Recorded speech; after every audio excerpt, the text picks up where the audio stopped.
बिहार के औरंगाबाद जिले के नवीनगर थाना क्षेत्र के अंतर्गत आने वाले लिंबू खाप नामक मोड़ के पास एक 28 वर्षीय युवक की लाश मिलती है।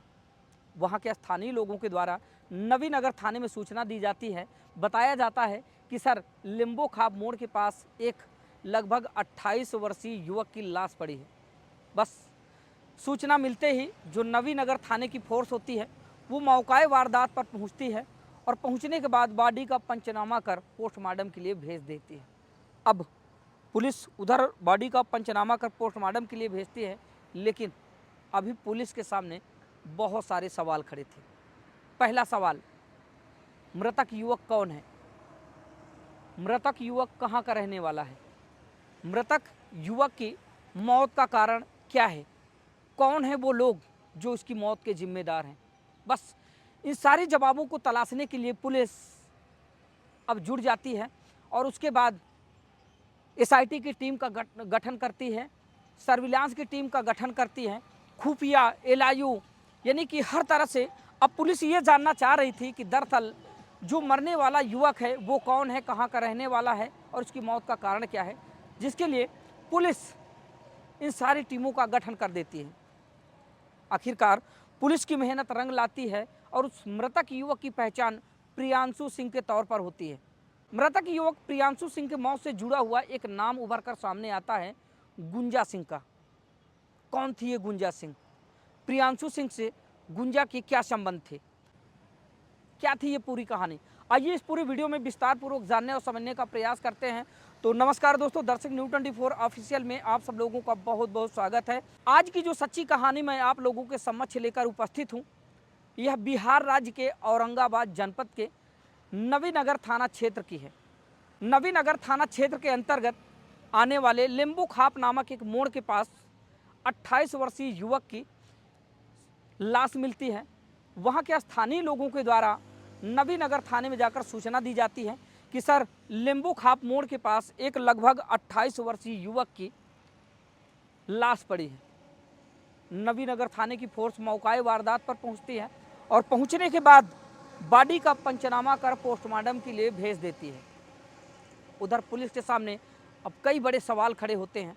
दरअसल पुलिस ये जानना चाह रही थी कि जो मृतक युवक है, पहली बात तो ये कहाँ का रहने वाला है, दूसरी बात इसकी मौत का कारण क्या है, और ये जो मृतक है ये है कौन, इसका नाम क्या है, जिसके लिए नवीनगर थाना क्षेत्र और औरंगाबाद की पुलिस अब इस पूरे घटनाक्रम का खुलासा करने के लिए और इस मृतक व्यक्ति की शिनाख्त, पहचान और इससे जुड़े तमाम सवालों को खोजने के लिए एसआईटी की टीम का गठन करती है, सर्विलांस की टीम का गठन करती है, साथ ही फॉरेंसिक टीम, डॉग स्क्वाड और खुफिया विभाग, एलआईयू, यानी कि हर तरह से पुलिस इस मामले की तह तक पहुंचने के लिए अलग अलग टीमों का गठन करती है। बस उधर पुलिस खोज ही रही थी कि पुलिस के द्वारा किए गए टीमों के गठन के तहत ही जो मृतक युवक होता है उसकी पहचान प्रियांशु सिंह के नाम के तौर पर होती है।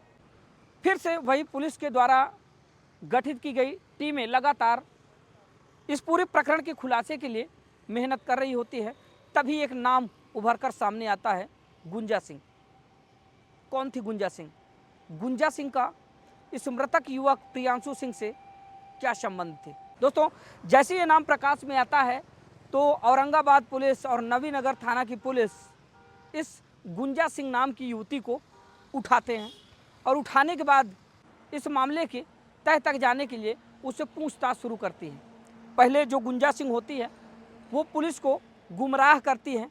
पहले तो वो पुलिस को इधर उधर की बातें बताती है, लेकिन पुलिस जब अपना पुलिसिया रुख इख्तियार करती है, पुलिस जब अपना कड़ा रुख अपनाती है, उसके बाद गुंजा सिंह इस पूरे घटनाक्रम का खुलासा सिलसिलेवार करने लगती है। तो सबसे पहले बता दें कि गुंजा सिंह के द्वारा बताया गया कि जो मृतक युवक है वो रिश्ते में उसका पति है, जिसका नाम प्रियांशु सिंह है। अब पुलिस अगला सवाल गुंजा सिंह से करती है कि ये बताओ, ये कत्ल किसने किया और क्यों किया? तो गुंजा सिंह के द्वारा बताया जाता है कि दरअसल गुंजा सिंह, जिसकी उम्र महज 25 वर्ष है, गुंजा सिंह का उसके सगे 55 वर्षीय फूफा से प्रेम संबंध था, जिसमें गुंजा सिंह आगे बताती है कि गुंजा सिंह बचपन से ही अपने फूफा के यहाँ रहकर पढ़ाई किया करती थी। जब वो लगभग 12 वर्ष की थी तभी से उसका प्रेम संबंध उसके फूफा से हो जाता है। फिर उसके बाद से लगातार वो अपने फूफा के साथ प्रेम संबंधों में रहती है। इसके बाद गुंजा सिंह कई बार अपने फूफा से जिद करती है कि मुझे लेकर कहीं भाग चलो या फिर मुझे अपना लो, मुझसे शादी कर लो। जो उसके फूफा होते हैं वो गुंजा सिंह से कहते हैं कि तुम ही अपने घर वालों से बात कर लो, अगर तुम्हारे घर वाले कहते हैं तो मैं तुमसे शादी करने के लिए तैयार हूँ। गुंजा सिंह इस बात को अपने घर वालों से कई दफ़े रखती है और बताती है कि दरअसल मैं फूफा जी से प्यार करती हूँ और फूफा जी से मैं शादी करना चाहती हूँ। तो उस पर उसके घर वाले राज़ी नहीं होते हैं। लेकिन दोस्तों एक बात यहाँ पर यह होती है कि ये सब कुछ जानते हुए जो गुंजा सिंह होती है, उसके जो परिजन होते हैं, उसके माँ बाप, उसके जो घर वाले होते हैं, वो झूठ की बुनियादों को छुपाते हुए गुंजा की शादी प्रियांशु सिंह नाम के युवक से कर देते हैं लगभग 1.5 महीने पहले। फिर उसके बाद 45 दिनों तक गुंजा प्रियांशु सिंह के साथ बिताती है। गुंजा सिंह की शादी हो जाने के बाद जो उसके 55 वर्षीय फूफा हैं, जिनका गुंजा सिंह से प्रेम होता है, और गुंजा सिंह की और उसकी फूफा की उम्र में लगभग 30 वर्ष का फासला होता है। 30 वर्ष वो अपने फूफा से छोटी होती है और फूफा से वो प्यार कर बैठती है। फिर उसके जो सगे फूफा होते हैं, अब वो फिर कई बार गुंजा की शादी होने के बाद वो उससे मिलने की कोशिश करते हैं, लेकिन प्रियांशु सिंह से शादी हो जाने के बाद जो गुंजा सिंह के जो फूफा होते हैं जीवन सिंह, वो मिल नहीं पाते हैं। तो जीवन सिंह करते क्या हैं कि एक दिन गुंजा से वो कहते हैं कि ऐसा है, अब मैं तुम्हारे बिना नहीं रह सकता, अब ये जुदाई बर्दाश्त नहीं की जा सकती, मैं तुमसे बेइंतहा मोहब्बत करता हूँ, इसके लिए कुछ ना कुछ प्लान करना होगा। गुंजा आगे बताती है कि मेरे जो 55 वर्षीय फूफा हैं जीवन सिंह, उन्होंने मुझसे कहा कि अब तुम इसका हल निकालो कि कैसे हम दोनों साथ रह सकते हैं।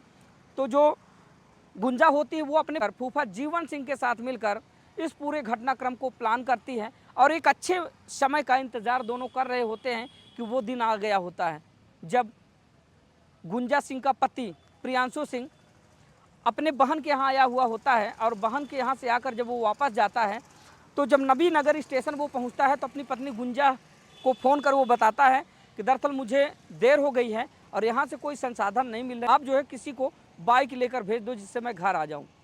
और जैसे ही गुंजा सिंह का पति प्रियांशु सिंह अपनी पत्नी गुंजा सिंह को फ़ोन करता है, उसके बाद गुंजा सिंह तुरंत अपने 55 वर्षीय फूफा को फ़ोन लगाती है और फूफा को फ़ोन लगाने के बाद वो बताती है कि दरअसल जिस पल का हमें इंतज़ार था वो पल आ गया है। प्रियांशु इस समय वाराणसी से लौटा हुआ है और नवी नगर स्टेशन पहुंचा है और उसने मुझे किसी को बाइक लेकर भेजने की बात कही है। उधर गुंजा सिंह अपने पति के नवी नगर स्टेशन आने की सूचना अपने फूफा को देती है। उधर फूफा पहले से हायर किए हुए क्रिमिनल जयशंकर चौबे और मुकेश शर्मा को इस घटना की सूचना देते हैं। मौके पर जयशंकर चौबे और मुकेश शर्मा पहुंचते हैं। लिंबू खाप मोड़ के पास जैसे ही प्रियांशु पहुंचता है उसको वहीं पर गोली मार दी जाती है। गोली मारने के बाद इस पूरे घटनाक्रम को अंजाम दिया जाता है और वो मौका वारदात से फरार हो जाते हैं। दोस्तों कहा जाता है कि झूठ की बुनियादों पर रखी गई रिश्तों की नींव कभी टिकती नहीं। ठीक वही गलती गुंजा सिंह के परिवार वालों ने की थी। उनको जानकारी थी तो वो अपने झूठ और फरेब की रिश्ते की नींव प्रियांशु सिंह के साथ ना रखते तो शायद आज प्रियांशु सिंह जिंदा होता। आए दिन इस तरह की खबरें उभर कर सामने आ रही हैं जो रिश्तों को शर्मसार तो करती हैं, साथ ही रिश्तों की बुनियादों को भी खोखला कर देती हैं।